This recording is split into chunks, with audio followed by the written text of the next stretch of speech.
needs of employers and the next generation of workers continue to evolve rapidly. An innovative partnership involving the local business community, Garner Magnet High School, and the town of Garner is addressing that challenge by helping prepare students to enter the workforce. April Wood on the Garner Chamber staff has been working with the Trojan Business Alliance for over 2 years, and she will serve as the moderator for the changing face of the workforce. So April. Next page. Okay. Oh, thank you. So this next session is something that is near and dear to my heart. I actually just had my youngest son graduate from Garner Magnet High School this past June, and then I have an older son who is a senior at NC State. So when I found out about the opportunity to work with the school, of course, I jumped at that opportunity. So thank you so much for allowing me to moderate this session. The Trojan Business Alliance was established in October 2015 and is a collaboration of professionals from the community with the Career Development Coordinator at Garner Magnet High School. The group's goal is to develop career development programs for students that they would not ordinarily get to experience. The Alliance has hosted the State Employees Credit Union Reality of Money event for more than 600 students, held mock interviews for more than 100 students, and members have served as guest speakers in the classroom. This group discovered that there was a need. A segment of our student population that planned to enter the workforce after high school, but they needed job readiness skills and employment opportunities. In 2017, the Trojan Business Alliance created the Career Prep program. Joining our panel today to elaborate on the impact of this program is Lisa Daughenbaugh, Joy Frankoff, Tanner Marshburn, and Don Shonk. Lisa Daughenbaugh's past experiences serving in the U.S. Air Force and working in the manufacturing and distribution industry have provided valuable resources for Lisa as she moved into education. In August 2014, she accepted the position as the Career Development Coordinator at Garner Magnet High School. In her role, Ms. Daughenbaugh works with students as well as community professionals. Joy Frankoff currently serves as the School to Career Coordinator for the Wake County Public School System. Her role is to facilitate the School to Career initiatives, which includes coordinating the Business Alliance leadership team of Wake County for middle and high schools. Additionally, she works with the 19 high school career academies in the Wake County Public School System, overseeing the career advisory teams, which represent 15 program areas in career and technical education. Tanner Marshburn is a Garner Magnet High School graduate from 2017, and he is a full-time design layout technician with VSC Fire and Security. As of August 2018, Tanner celebrates his first year with VSC. He is currently attending online courses through Southeastern University. And Don Shonk is District Manager for VSC Fire and Security, a fire protection company delivering life safety and security solutions, including fire suppression, fire sprinklers, fire detection, alarms, and security systems. Don has been employed in the fire protection industry for 39 years. So, let's get started. Lisa, could you tell us about the goals for the Career Prep program and what are some of the activities offered? So our Trojan Career Prep program was an idea that our Business Alliance came up with an opportunity to provide our graduating seniors who were looking to move into the workplace with job readiness skills that employers were seeking. In my position, I get to meet with a lot of HR managers, and I had been in the position for about 2 years at that point, and I had gotten a lot of feedback, and a lot of that feedback was we're getting students, not just students, but really adults, who aren't prepared to interview, who don't see the value of preparing for an interview, don't see the value of targeting a resume to that particular job. And so I took all that feedback, and we came together as a business alliance and came up with the idea of the Trojan Career Prep Program. And it's just been wonderful. We improved it this past year, and we're always looking to improve it because I have a great team. And this past year we took it and brought our students over to First Baptist Church. They allowed us to use their facility, and we had those students to go through different breakout sessions all in one day. Whereas the first year we did it, because we were piloting it, we did it throughout the school year. But we found last year, as we did it in one day, that those students were able to absorb and see how all the different areas work together. And on that day, the students, they had already done a resume workshop prior to that day and was creating their resumes. And then at the career prep program, they did a session on creating an elevator pitch. They walked out with a partial elevator pitch and with the obligation to come back at the job fair with a completed elevator pitch. They did interest inventories to see what career fields would be a good match for their personality. They completed how to ace an interview. And we were fortunate, April ran our Dress for Success session, where they learned how to dress professionally and what to wear in a workplace.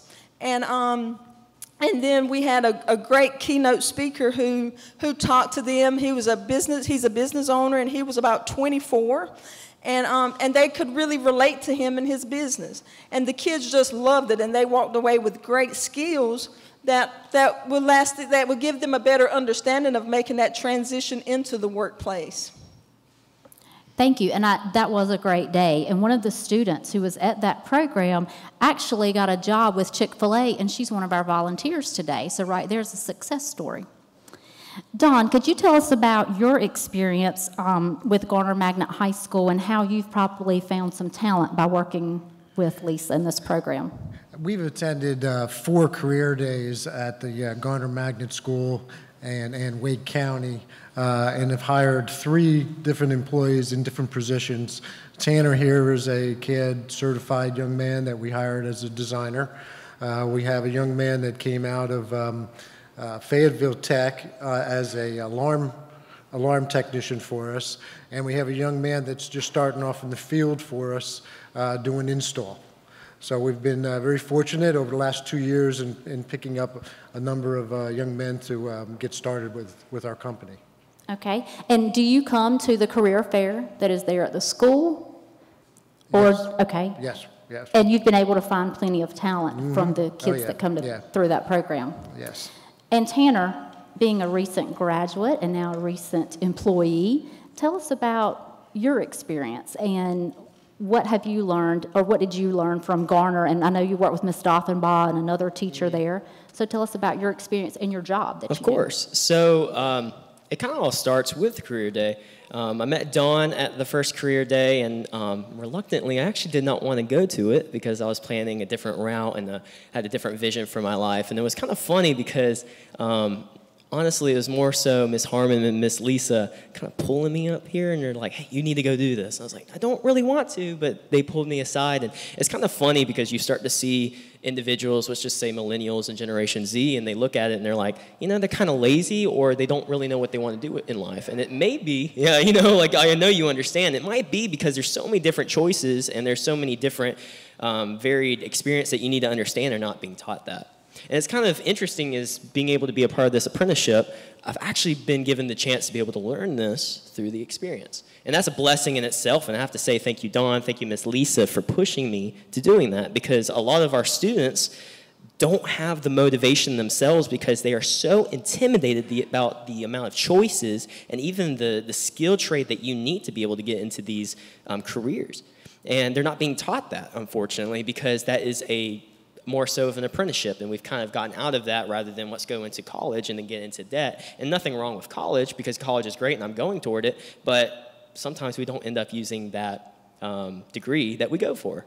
And So going through Career Day was definitely something that blessed me, and it's given me the ability to be able to be this layout technician where I'm able to design sprinkler systems and put in sprinkler systems to code and go into these buildings, survey them, and get to meet all different types of people. Some really easy to work with and some not so much. You know, can I get an amen on that one?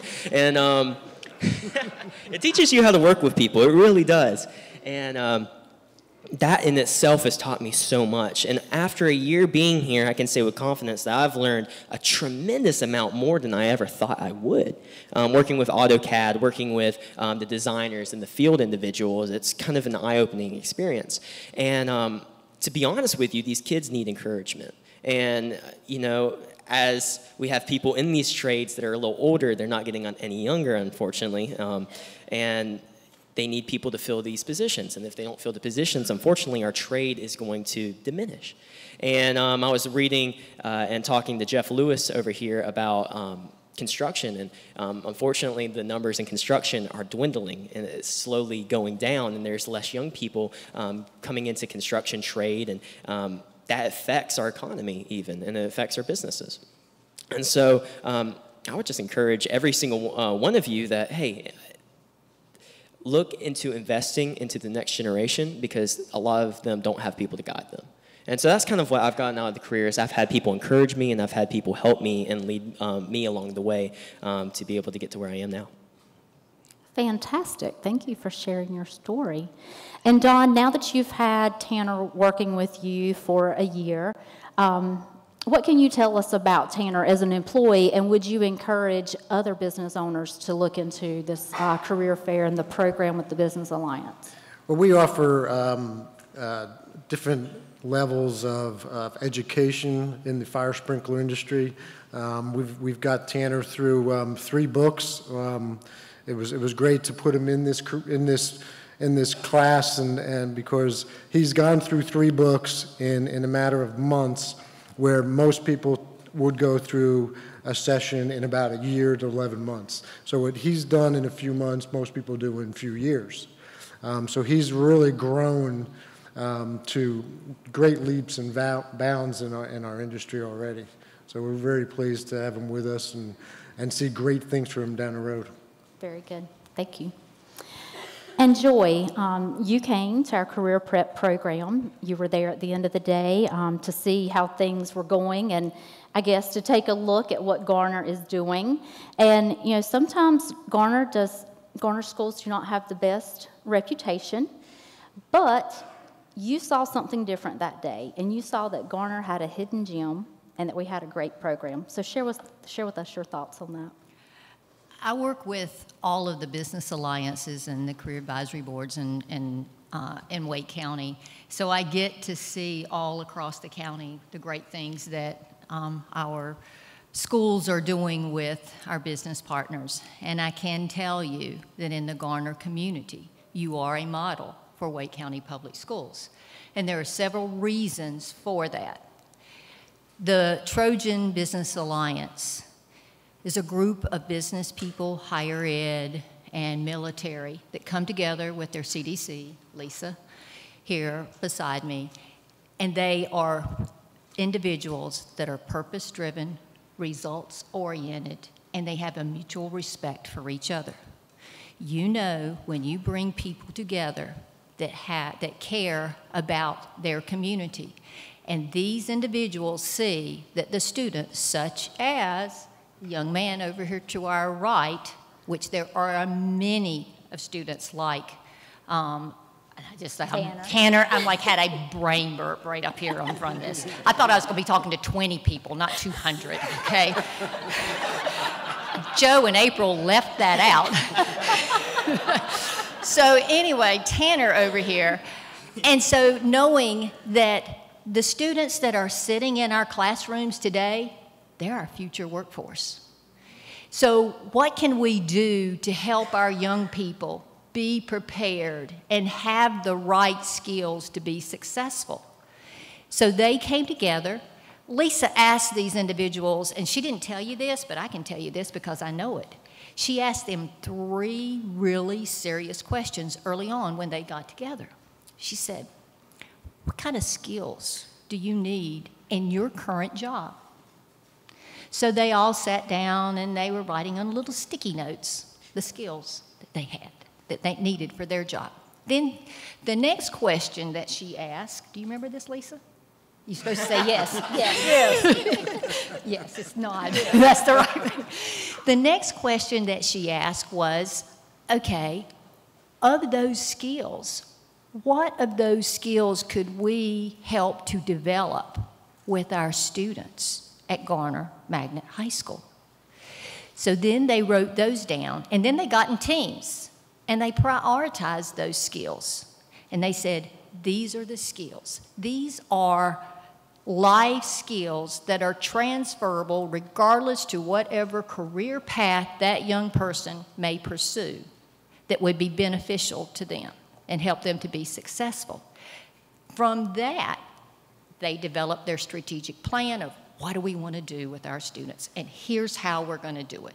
And this activity that you guys had back in March, I was going to say the spring, was just one. That was just one piece of all the different things that they're doing with that there. I could go on and on. I have lots of notes with this, but what another key to making the Trojan Business Alliance a model is the passion, and I'm not saying this because if I have this person beside me here, because you have another CDC that is at the new school, South Garner, who has this passion too. So I want you to know the Garner community is going to be rocking with these two individuals because of the passion that they have for the young people that sit in their classroom. And their passion that they have and the passion that Lisa has, it's contagious because you as a business person sees that passion and you want to help to be a part of it. So it's her passion that she has, and then the passion that the Business Alliance, the Trojan Business Alliance has feeds her passion. So who benefits? The students benefit. And when the students benefit, it is the employers who benefit because that's your future. That is your future workforce. One other thing to say really quickly, there was a survey that was done with the Wake Economic Development, Capital Area Workforce Development Board, and the City of Raleigh. It was a regional survey, workforce skills survey that was sent out to over 15 counties last fall. One of the interesting takeaways from that survey, 74% of the companies said they would be growing in the next 3 years. Folks, I don't know if you looked at the labor market here, but there's not a lot out there as far as it's a very competitive labor market.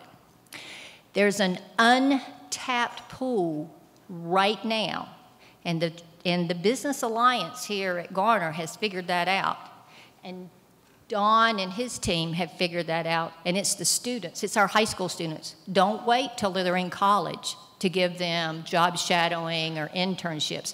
We have young people right now who are capable of providing a benefit for your company. And Lisa and Tim, they will listen to you. What are your needs? Tell me what it is. I will try to find a student who can match that. So that's why Garner Trojan Business Alliance is a model for Wake County Public Schools in my eyes. Thank you so much, Joy. And you're right. Yes, clap for that, Matt. We are truly a community. You've heard that from the panel before, but we do care about our students, and we know that these are our future leaders, and they're going to be working in Garner. They're going to be working with you. They may be working for you, and one day you're going to retire, and they're still going to be working to help you in retirement.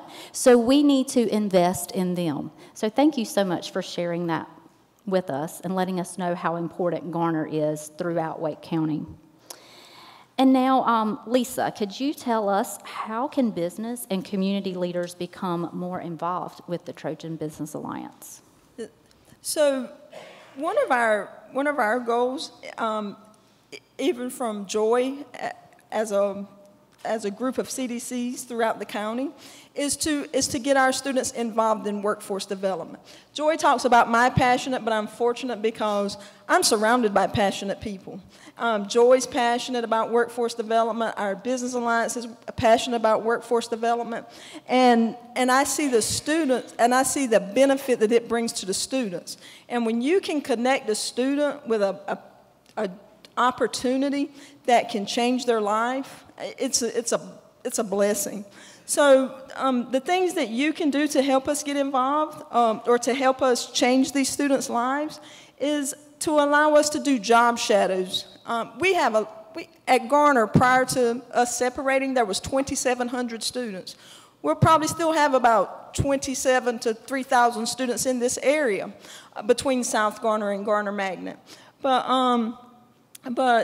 you know, those students, they need something. Students today, they want to know how class connects to the real world.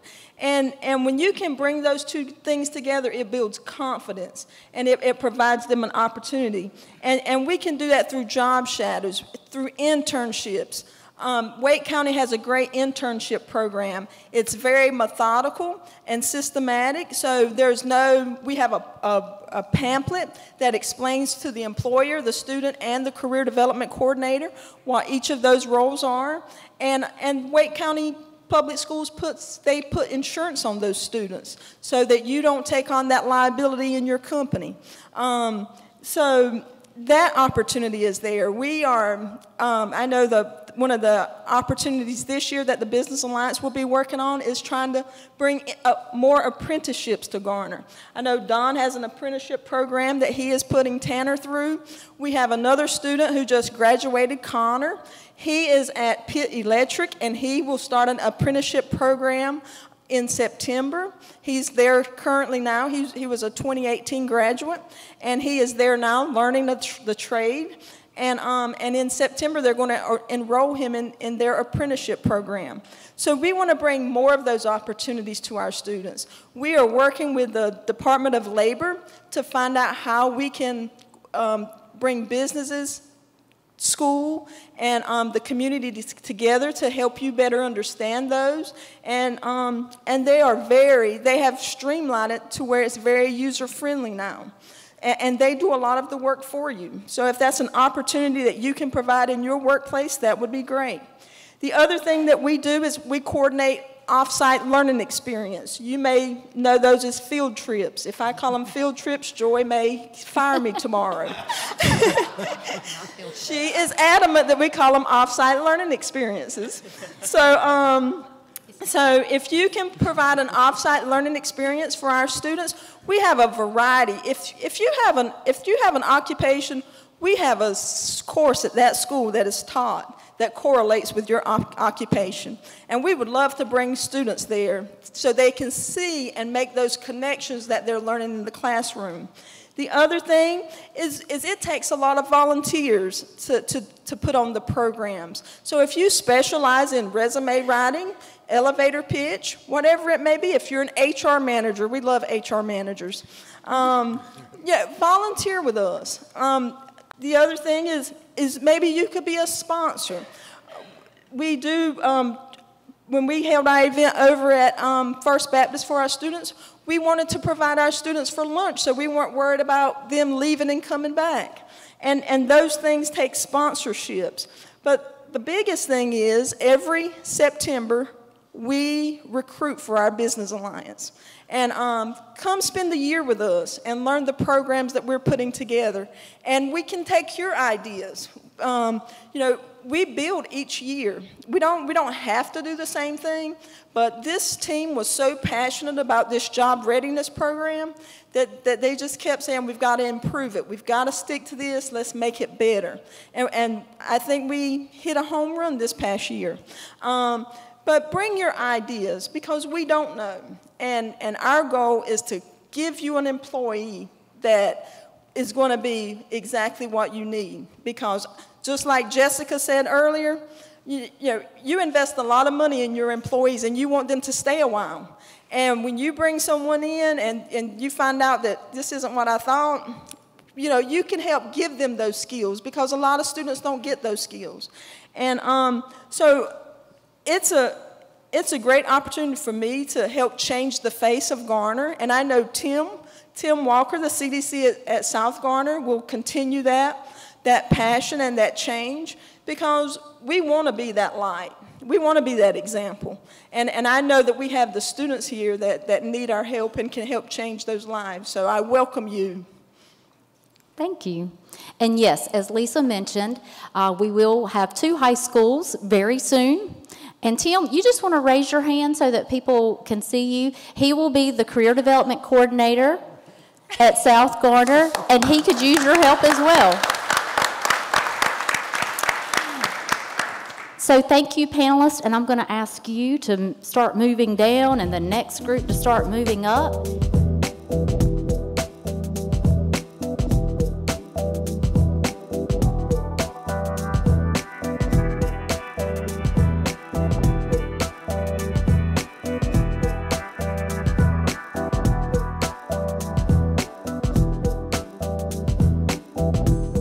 Yes, Garner is a great place to be in business. It's a great place to play.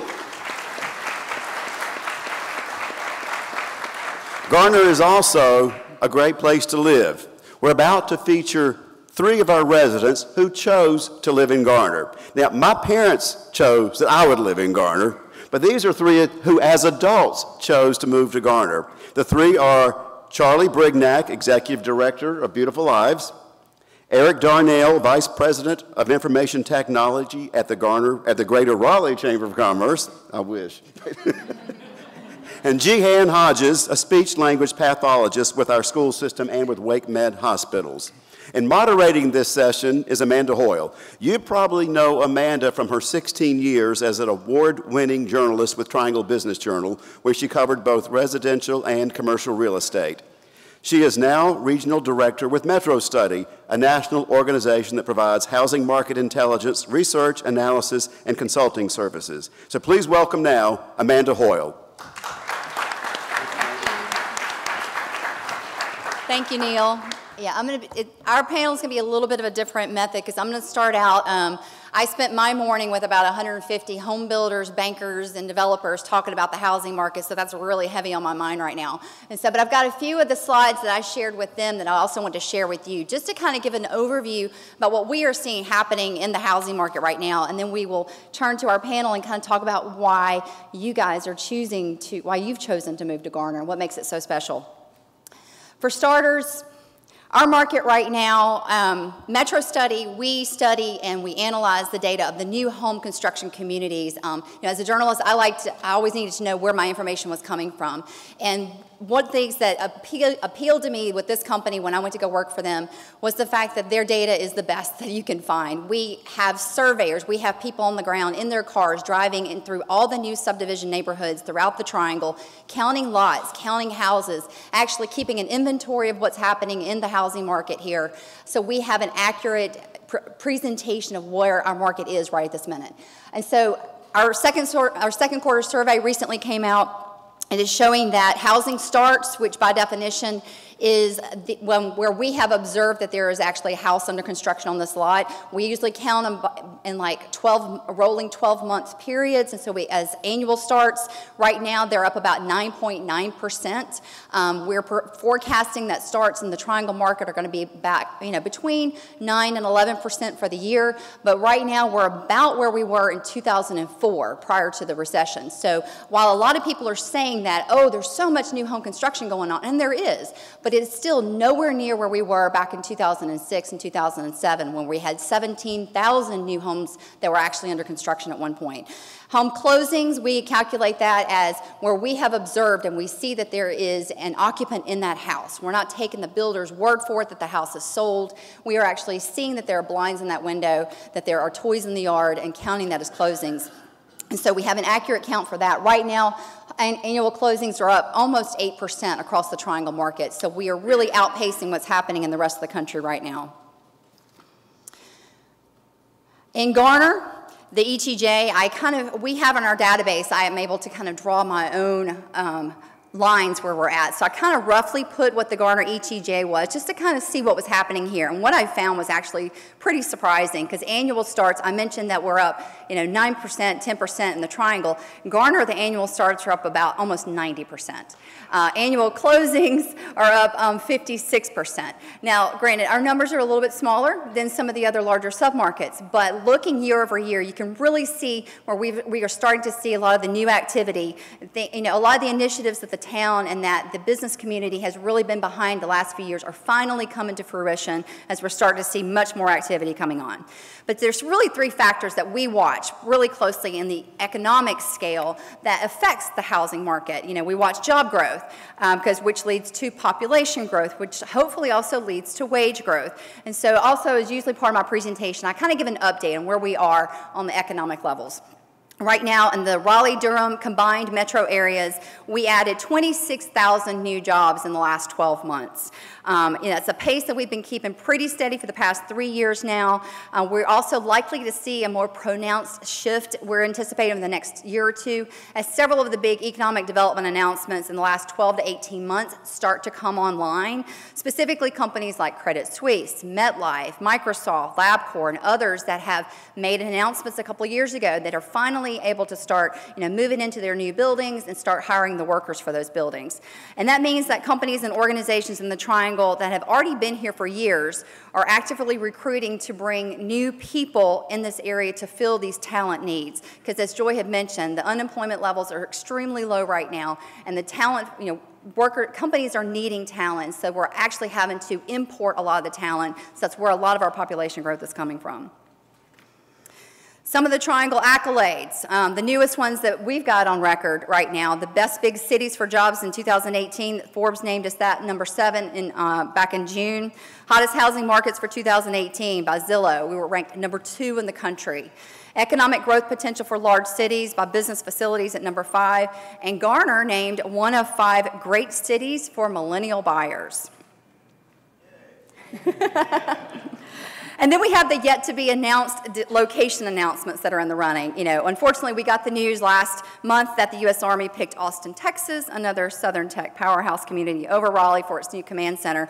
But it was also announced in July the insurance giant Arch Capital Group had picked Wake County over Atlanta for its new division headquarters. And I bring that up because that's going to be 365 new jobs that are coming into our market. They're going to be paying an average salary topping $109,000 a year. And because Arch Capital is consolidating operations from New York and New Jersey, I think we can expect a number of those people are going to be relocating from there to here, and they're probably already starting to look for apartments and houses here. Also on our radar, and have been for a while, Amazon and Apple. No news yet on the Amazon second headquarters. Betting odds on Raleigh getting the Amazon HQ2 project are about 2,500 to 1, according to a couple of the betting sites I looked at recently. But with a lot of people are also following that company with a possibly some other news that might be happening down the road for a fulfillment center, but we're going to see what's going to be happening with that one. But we're also waiting on news from Apple. Speculation's been heavy for months that Apple executives are close to a decision, but nothing's been announced yet. But this could be a huge economic opportunity for our market, for anybody that's in the Research Triangle Park, because it will be bringing in much more demand for jobs and a lot more new talent.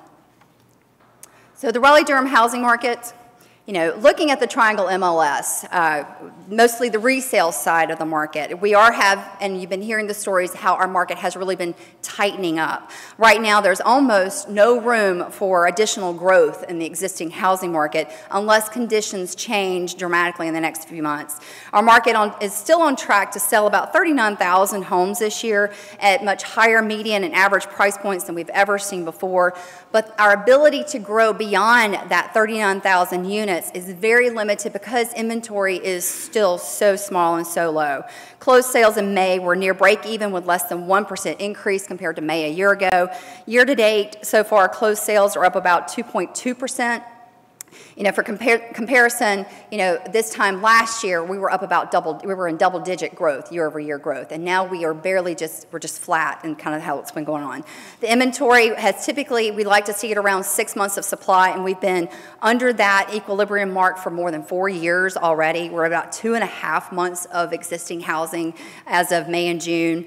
I took a look at the active listings on the market. About 1/4 of the listings right now are under the $260,000 range, which is about what our median price is. Only 25% of all the listings in the Triangle right now are really in that sweet spot that most of the people are looking for. So the options that people have when they're out looking for homes are becoming fewer and fewer. Year-to-date, the deed records, because we know that MLS doesn't capture all of the data that we'd like to see, the for sale by owners, some of the investor deals, and so we also keep track of the property deed records on a pretty close basis. And right now, year-to-date, we're showing that the average price of an existing home, which is the bottom line on this chart, hasn't changed a whole lot, but we are seeing it increase. The difference, or the delta between the new home sale price and the existing home sale price is about 30%, and it's been that way for about the past 4 years, which I think is, I mean, some of the markets that we track, like in Dallas, Texas, that delta between the new and existing was actually approaching 50%, in that the new homes were 50% higher than what the median home price was in, for the existing homes. In this market, though, it's been pretty steady, which is hedging our bets that we are not as overpriced and overvalued as we could be. Granted, it is getting harder to find an affordable home here, but as far as comparative, as far as what people can pay and what the market is demanding on these prices, they really are staying about even. Looking a little bit more closely at the Garner, based on this, I could really only pull from the Garner's, the whole zip code, the 27529, which encompasses about 3% of the Triangle market. And you'll see here that interest, especially in new homes, is really starting to pick up. Existing home sales or closings in the Garner zip code last quarter was up 21% compared to the year prior. New homes was up 61%, with 142 new home sales recorded second quarter this year compared to second quarter last year. And part of the reason we're seeing some of these increases is because right now the average home prices here are keeping pretty steady and increasing in what I would consider to be a much more manageable year-over-year increase rate of about 1.6%. So we are seeing price increases here, but not at the rate that we're seeing in so many other parts of the Triangle. So that's what is drawing a lot of the attention into Garner, because it is so much more affordable and they're not being hit with so much of that price fatigue that we're seeing in other parts of the Triangle. So where's the growth going next? To kind of put this into perspective, I took a look at the impact of housing growth, particularly along the Triangle Expressway corridor, comparing it to the Triangle as a whole. Since the 2010 census, our data coupled taking track of how many houses we know have been built based on the futures that we know are in the pipeline, we know that we've added about 9.2% more households in the Triangle since the 2010 census, with the potential to add about another 100,000 based on what we already have. The Triangle Expressway, opening in 2012, connecting Holly Springs, Apex, and the West Cary direction, has given direct access to RDU in the North Raleigh and opening up a lot of new opportunities for housing and commercial growth in those areas. We're pretty well aware of what's been happening in the southwestern part of the county. West and Southwest Cary has grown about 18.7% in new households, Apex by 26.6%, and Holly Springs by 39.6%. Garner has so far eluded that connection to the Triangle's strongest employment centers in and around RTP and the airport, but as of June, we are all very well aware that the new map for the complete 540 interstate was approved, and I know we'll be talking more about roads and transportation in a little bit, but this is going to really this is going to be able to more connect Garner with those employment centers as we are going from Holly Springs south through Garner, Johnston County to the other end to Knightdale. $2.2 billion road project that if all goes as planned, they're going to be opening the first phases in 2023. And I know I talk with a lot of builder companies now, and they are already lining up along that corridor, and they have been for the last several years, waiting just to see exactly where that road was going to be going, where they're going to be buying those easements, and where the interchanges were going to be going to decide where they're going to be building those houses. And so they're kind of lining up now. And so I know you can expect to start seeing more of their engineers coming through the planning departments. A quick look at some of our submarket data from Metro Study. We do track the Triangle submarkets a little bit different. Here, Garner falls into our southern Wake County submarket, which includes also most of Holly Springs and Fuquay-Varina.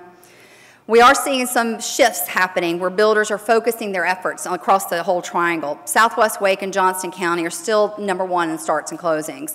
Durham County, for now, has moved ahead of Southern Wake because they've had a boost of new construction happening in the Briar Creek area and the South Durham area primarily.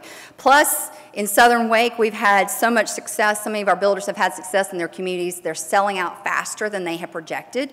And so it's taken them a little bit of time to start building some of these replacement communities to make up for some of these lots that they've now sold out of to kind of get the next one started up.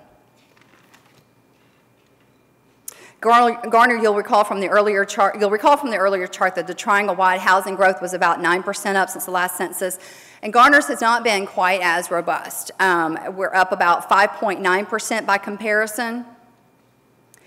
But looking at what we have been seeing happening in home closings, we are starting to see that ticking up, that we are starting to see that catching up.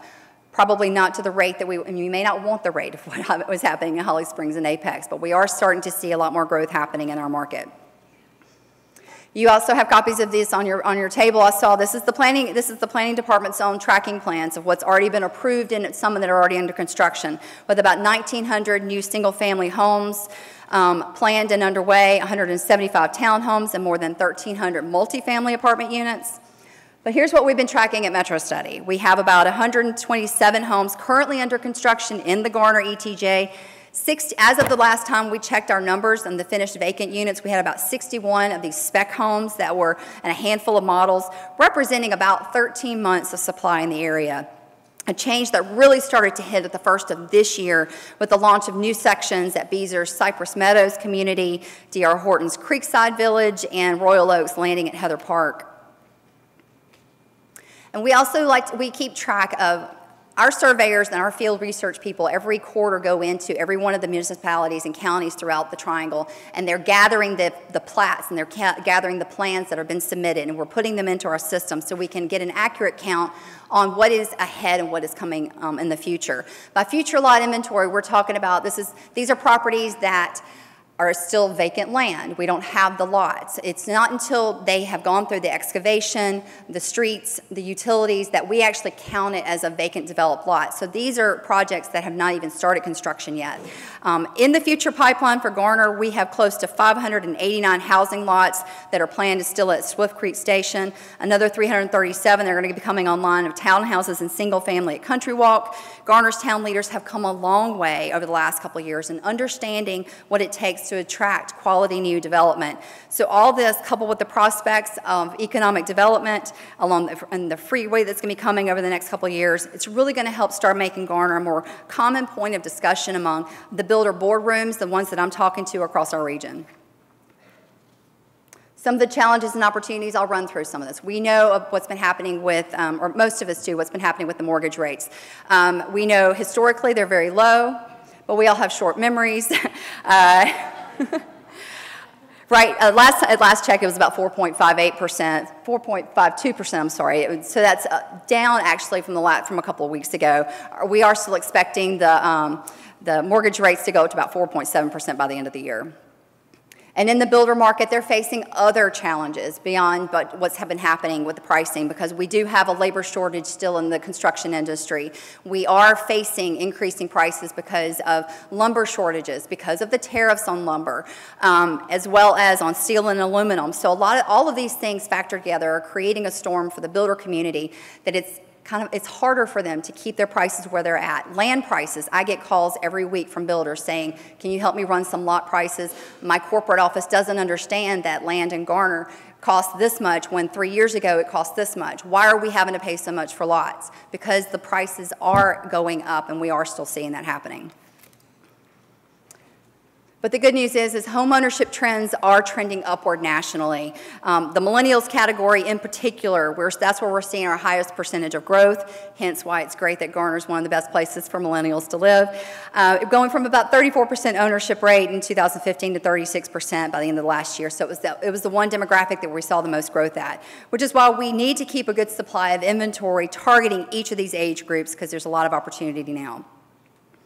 So at this point, that's my conclusion of my part, and so I'm very curious to hear from some of our panelists, their stories and what brought you to Garner in this area. And you know, Charles, I think we'll start with you, and we'll kind of go down the line. But if you could each tell us a little bit about your story, you know, how long you've lived in North Carolina, and really what brought you to the Triangle. Very good. Lived all over the country, and selecting not necessarily the right house, but the right place to live has always been an important part of our decision. Now, in this process of being an expert house finder, I've actually been hunting in the Garner area for over 20 years for a house. And you go, why did that happen? My daughter graduated from UNC Charlotte over 20 years ago, and when she graduated, she said, I'm going to Raleigh to work for the summer. Well, she went, and she never left. So for the next 20-something years, we came here to what became a family and grandkids, and my grandkids are now 22, 20, and 18, and we've just come here and watched them grow all that time. Every trip we made, we thought, we should live here, and we start looking around and looking around. And we ended up in Garner. So why did we end up in Garner? First of all, I'd be pretty nuts if I didn't say affordability was not one of the reasons. It certainly was. And when I started looking for a house was when that house buying was at the very bottom, so the deals were even better then. So felt fortunate about that. Always look for easy access. I mean, I'm a guy, if I need a hammer, I want it 5 minutes away, or if I'm hungry or I need some eggs, I want to know where I can go and get it very quickly. So access to things was good. And that all fit with Garner. But the one thing that fit with Garner more than anything else, in my mind, was a sense of comfort and community that I just didn't see anywhere else when I looked around. This may sound odd to you, but the first time I drove down Timber Drive, I said, this is the place I want to live. This community gets it. They know it's not about driving like this, going to work all day. It's about a nice, comfortable commute whenever you need to make one across town. That was a big deal to me when I made the choice. I've come to brag about Garner a lot. When I play tennis in North Raleigh all the time, and all the guys I talk to, I make them jealous about all the things that are going on in Garner. And they always say, I never knew that. I wish I'd known that when I bought my house. So maybe we need a little storytelling to go on here. And I certainly do my part at that. So I believe we're going to talk later about some of the things we say. So I'll kind of leave that at there, and we'll come back to more of the story later. Eric, you work in Raleigh, but live in Garner. That's right. So unlike Charlie, I've only bought one house. So we'll chalk it up to beginner's luck. Did a small amount of research, but that's right. I work in downtown, and so value to mirror what you said. You know, value is great. It's not just affordable; you get a great value for your money too. But then also location. I like to tease some of my friends in Raleigh that I live closer to Raleigh downtown than they do. So it's really easy to get there. But there are a lot of different things that we're looking at as far as the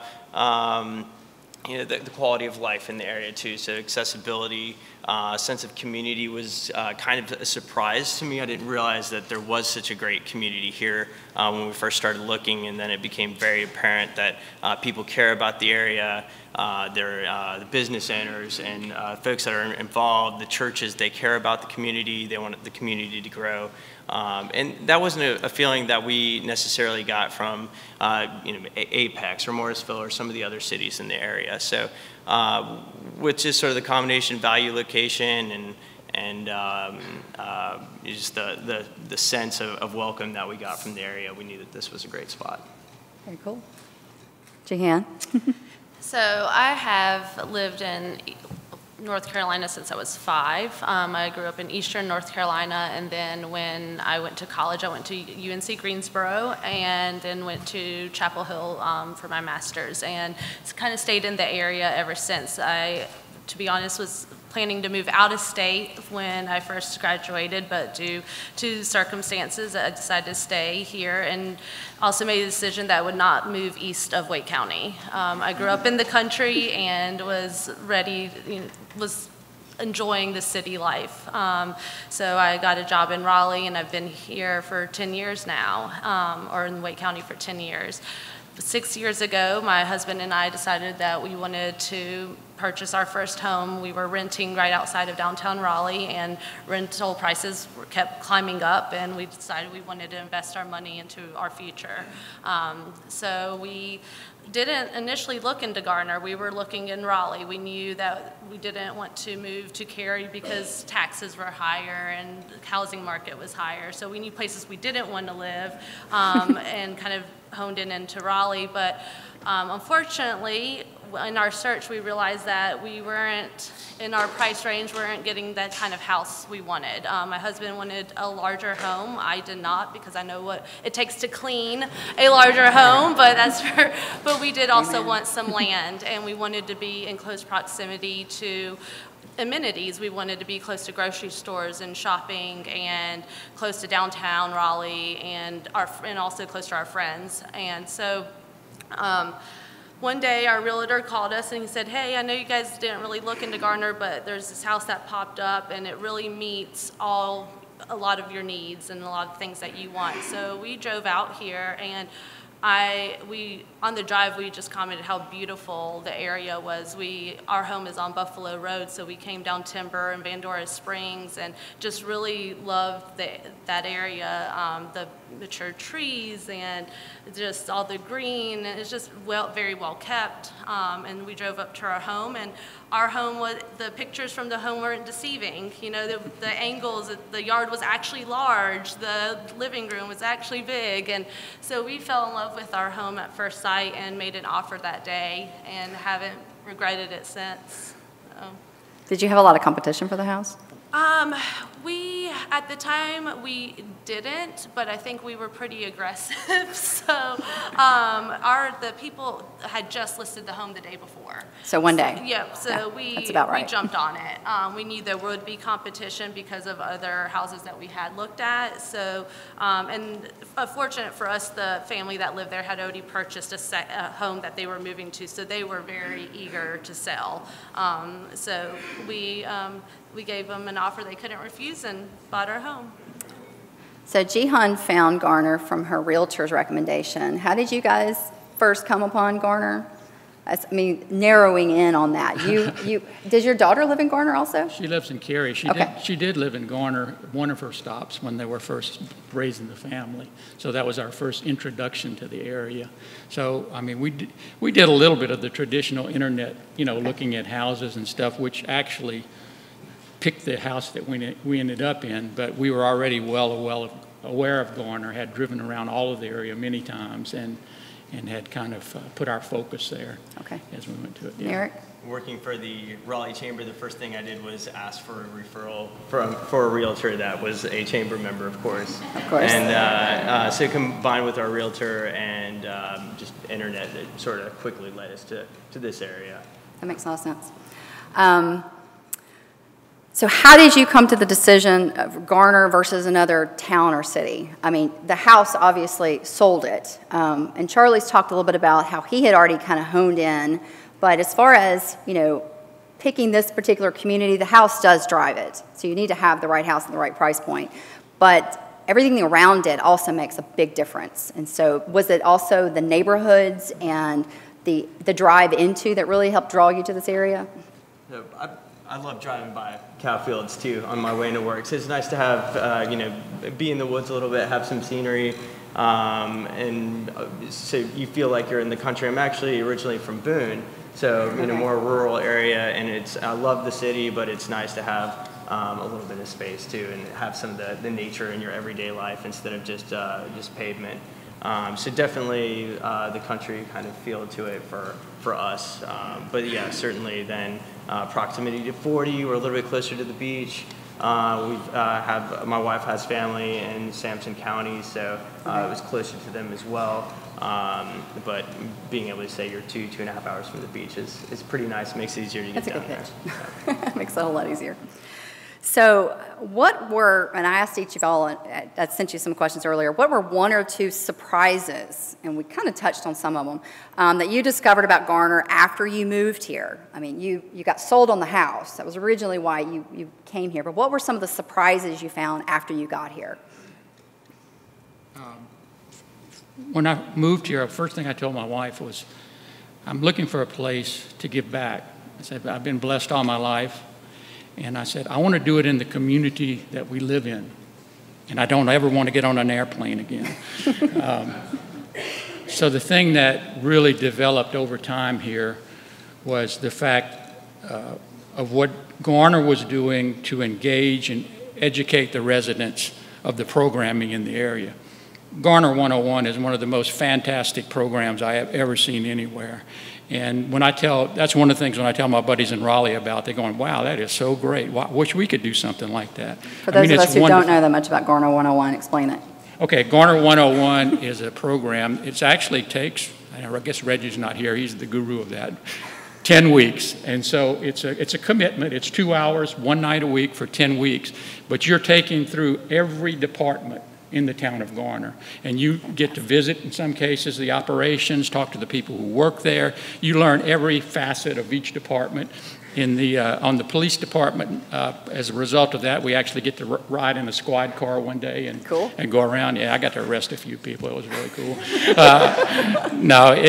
But that's the kind of things that in the police academy, there are so many things going on that just educate you about not only what the community is all about, but how you can be a part of it. It always opens the door. You know, I ended up being on the board for the Planning Commission as a result of the efforts of Garner 101 talking about how to volunteer and get involved in the community. I just love that.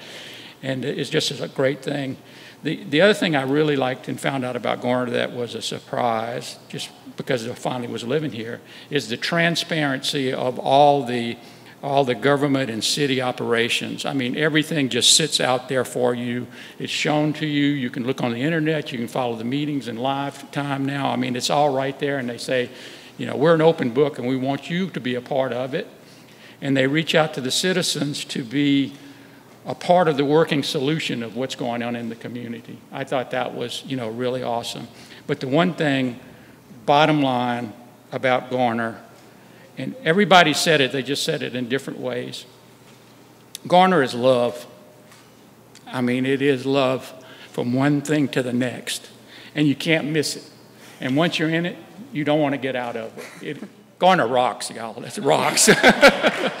Hashtag Garner rocks.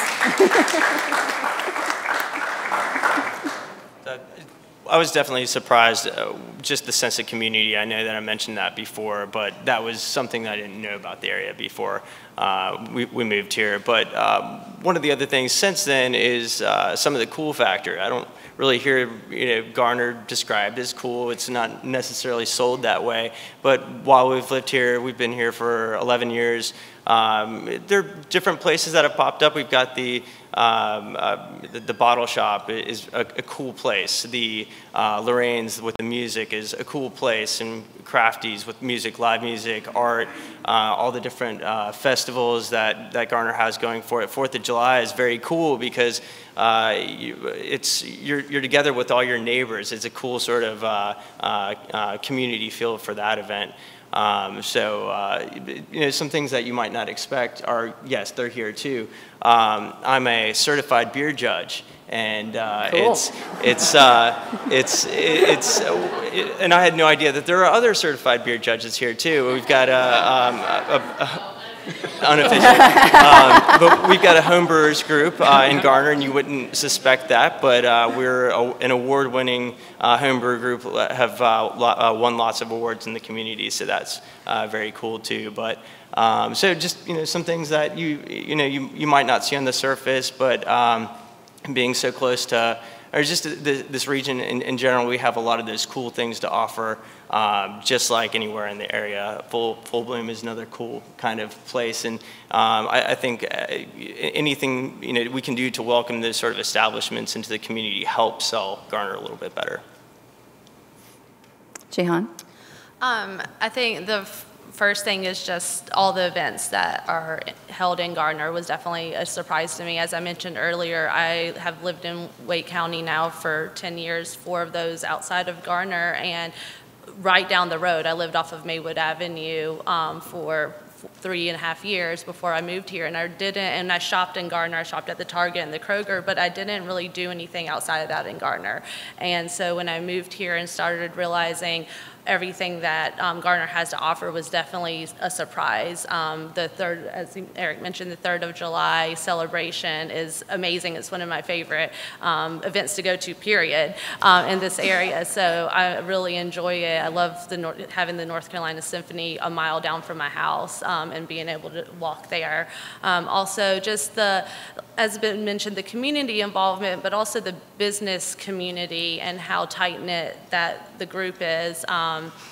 Between the chamber and the town of Garner, and now I'm involved with the Downtown Garner Association, being on that board, just those opportunities that Garner has to offer, it's been a nice surprise and made me feel part of a community, and I've always knew I wanted to get involved with the town when I moved here, and didn't know it would be so easy to do so, and with open arms. So that's all been very nice, and I talk about it a lot, as Charlie had mentioned. Mention it to talk about it with my friends and family about everything Garner has to offer, and people are shocked. And I've had 2 families that have moved to Garner after talking to them about what Garner has to offer, and actually they came down here and visited and looked around, and they were considering North Raleigh and other parts of Wake County, but decided to move here. And I'm in the works of talking to 3 other families that have been referred to me from friends about Garner. I'm giving a tour to a coworker next week for the town, of the town, because she now wants to consider Garner. And I think you need a referral fee. Yeah. So, and I'm happy to do it, because I want. It's nice not to have to leave your town to go to events or go see friends, and to within a 5-mile radius, everything's at your fingertips. What are some of the suggestions or thoughts you have about how Garner can become even more welcoming to new businesses, builders, residents moving into and around the Triangle Market? Or do you hope things are just going to stay the same, just as the way they are? Are there any suggestions? There's one area that's a real passion of mine that I think Garner could take huge advantage of, and that is being more welcoming to all the people with disabilities in the area. 20% of all people have disabilities of some type. That's the statistics today. And if you look at Garner, that means there are 3,000 people here with a disability. If you look at the Raleigh-Durham Chapel Hill population, you're looking at 2 million people with disabilities. If you look at the 15 million people that visit Raleigh every year, there's 3 million that are coming into this area with disabilities. We can do a great job of improving accessibility in facilities and services, adding events that cater to the needs of the disabled individuals in our community. And, think about it from a business perspective. All those people in a short labor supply, these are people that are great employees. If you're willing to do a little adaptability in your training and maybe a little adaptability in the workplace, you get some of the most highest performing, loyal employees that you could find anywhere.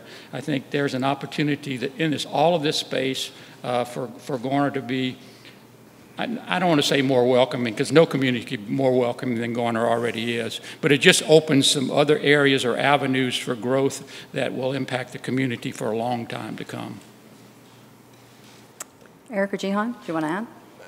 I was just going to say, I think we should continue to brag about the area. It is a great place. It's not a place that you have to move because it's the only place that it's affordable. It does have a lot to offer, and the video is fantastic. Hadn't seen that, but anything we can do to portray that area is helpful, because we already have so many great things. And it makes sense to maximize anything that we're not already doing. As far as what Charlie mentioned, there's always room for that kind of special outreach.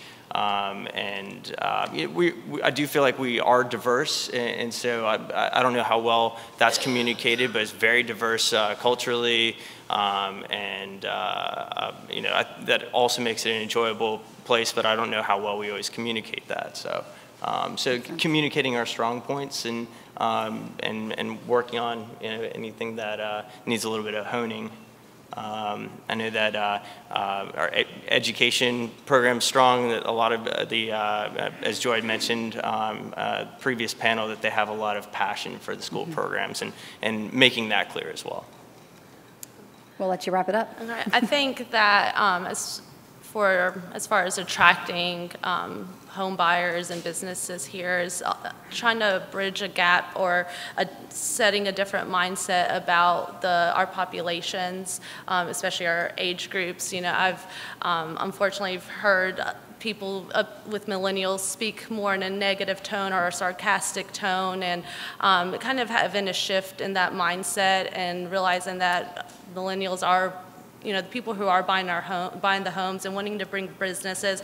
But not only that, but the fact, the older generations, realizing that the older generations and the younger generations actually want the same thing. So instead of looking at what divides those groups, looking at what can bring them together and focusing businesses around what matters to both groups of people and bridging that gap, because I honestly think there is a lot out there that both of them do want. They want local restaurants and supporting local businesses. They want things that are close, that are walkable, you can ride a bike to, greenways, and I think that that'll be, yeah, exactly. Coffee shops, follow shops. I think that's really important in establishing that, so that everyone feels like they can belong in the town as well, I think is a big part of it. And then on the business aspect is finding ways not only to bring businesses here, but how to retain them and how to make sure our businesses are set up to succeed. Not everybody that has the money and the will to start a business necessarily has the knowledge or the best solid business plan. And what can we do as a town to make sure that these businesses that are opening up are headed in the right direction to succeed? There's statistics out there that say 60% of new restaurants close within the first year.